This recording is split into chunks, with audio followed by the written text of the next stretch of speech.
Shalom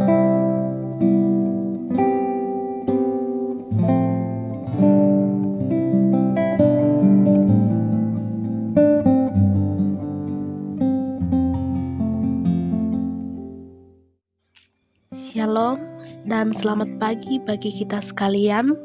Bersyukur kita boleh berjumpa kembali dalam renungan harian Toraya edisi Sabtu 2 September 2023. Besar harapan dimanapun kita berada, kita semua dalam keadaan yang sehat.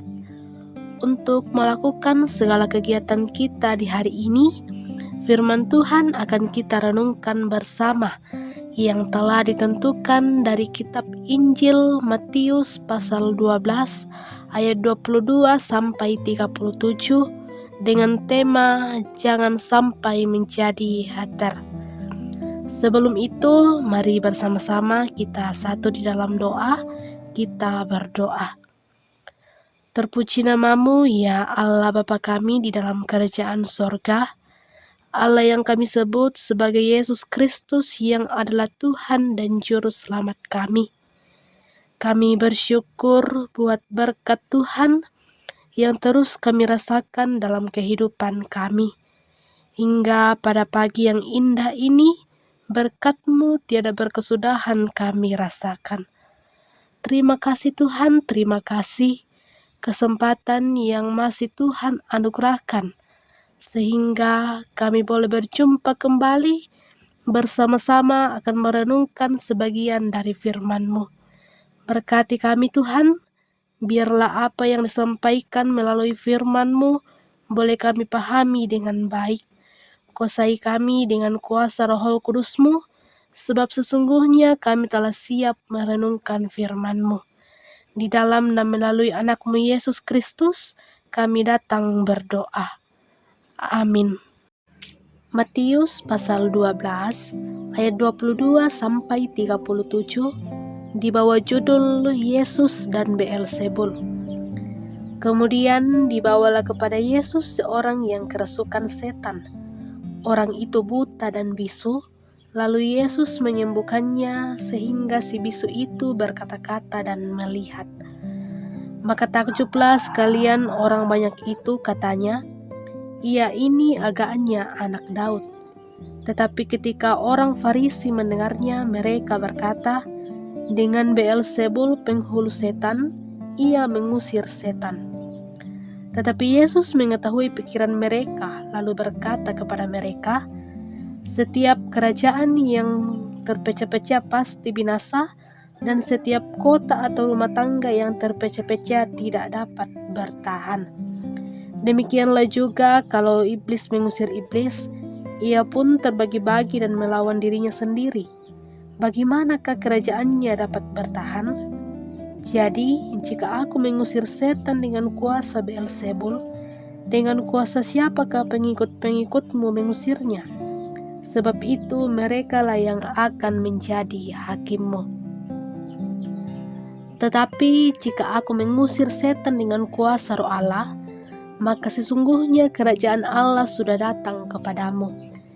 Atau bagaimanakah orang dapat memasuki rumah seorang yang kuat dan merampas harta bendanya apabila tidak diikatnya dahulu orang kuat itu?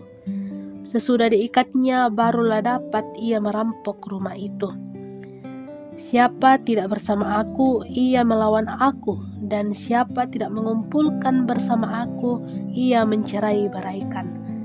Sebab itu aku berkata kepadamu, segala dosa dan hujat manusia akan diampuni, tetapi hujat terhadap Roh Kudus tidak akan diampuni.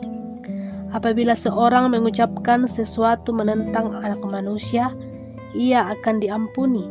Tetapi jika ia menentang Roh Kudus, ia tidak akan diampuni. Di dunia ini tidak, dan di dunia yang akan datang pun tidak. Jikalau suatu pohon kamu katakan baik, maka baik pula buahnya. Jikalau suatu pohon kamu katakan tidak baik, maka tidak baik pula buahnya. Sebab dari buahnya pohon itu dikenal. Hai kamu keturunan ular beludak, Bagaimanakah kamu dapat mengucapkan hal-hal yang baik, sedangkan kamu sendiri jahat? Karena yang diucapkan mulut meluap dari hati. Orang yang baik mengeluarkan hal-hal yang baik dari perbendaharaannya yang baik, dan orang yang jahat mengeluarkan hal-hal yang jahat dari perbendaharaannya yang jahat. Tetapi aku berkata kepadamu, setiap kata sia-sia diucapkan orang harus dipertanggungjawabkannya pada hari penghakiman. Karena menurut ucapanmu engkau akan dibenarkan, dan menurut ucapanmu engkau akan dihukum. Demikian firman Tuhan. Amin. Jangan sampai menjadi hater. Batu yaki lamba seturaya di kompo kadai, dak siamo mimendadi tomabiri.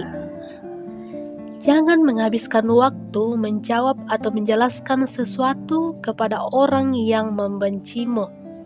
Itulah nasihat orang bijak kepada mereka yang mengambil hati perkataan dan sikap orang yang membencinya. Memang sia-sia saja untuk menanggapi pembenci, sebab penjelasan apapun tidak akan membuatnya berubah. Sama halnya orang Farisi dalam pembacaan kita pada saat ini, yang membenci Yesus bukan karena Yesus berbuat jahat. Mereka membenci Yesus justru karena kehadiran Yesus selalu baik dan telah menyebabkan semakin banyak orang mengikutinya. Lantas orang Farisi merasa kepentingannya terganggu dan pengaruhnya kian merosot. Tindakan Yesus yang menyembuhkan orang buta dan bisu disambut gembira oleh orang banyak. Mereka mengungkapkan, ia ini agaknya anak Daud. Namun orang Farisi malah mengatakan, dengan Beelzebul penghulu setan, ia mengusir setan.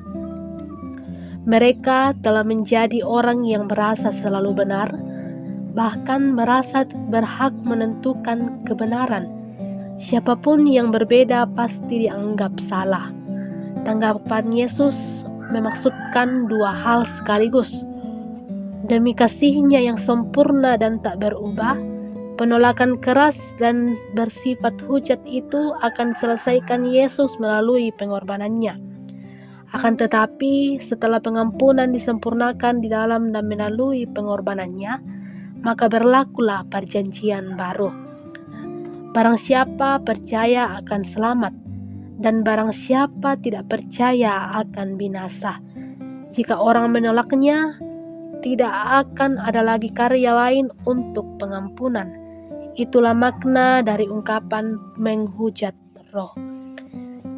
Untuk itu, ibu bapak, saudara-saudara yang sama-sama dikasihi Tuhan, jangan sampai kita menjadi hater, orang yang merasa diri benar dan membenci orang yang sesungguhnya mengerjakan dan menyatakan kebenaran Allah di dalam Kristus.